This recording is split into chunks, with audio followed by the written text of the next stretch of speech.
معايا الكلاينت الجميله هنا كان لون حواجبها رمادي مزرق شويه كده، وبعدين راحت عند كذا حد عشان عايزه تعمل يعني مايكرو بليدنج، فقالوا لها للاسف ما ينفعش. راحت عند كذا حد، صح ولا لا؟ عند كذا حد وما كانتش مقتنعه ان احنا هنقدر نحول لها من التاتو للمايكرو بليدنج.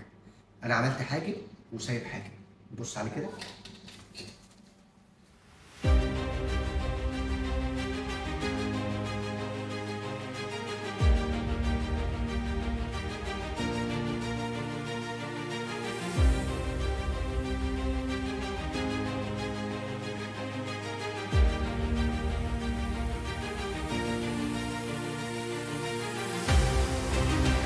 اخلص الحاجب التاني وارجع لك.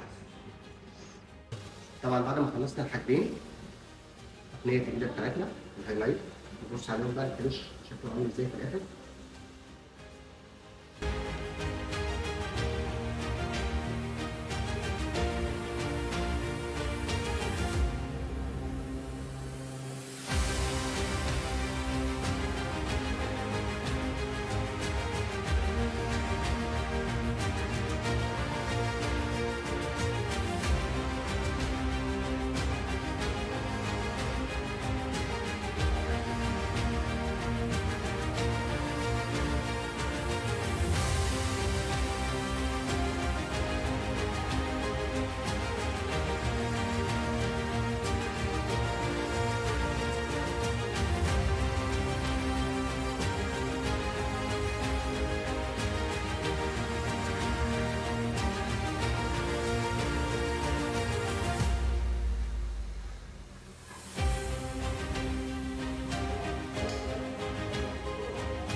اهم حاجه ان الرسمتين يكونوا زي بعض بالظبط، نفس الطول، الراسين يكونوا نفس المقاس بالظبط، اللون ما يكونش رمادي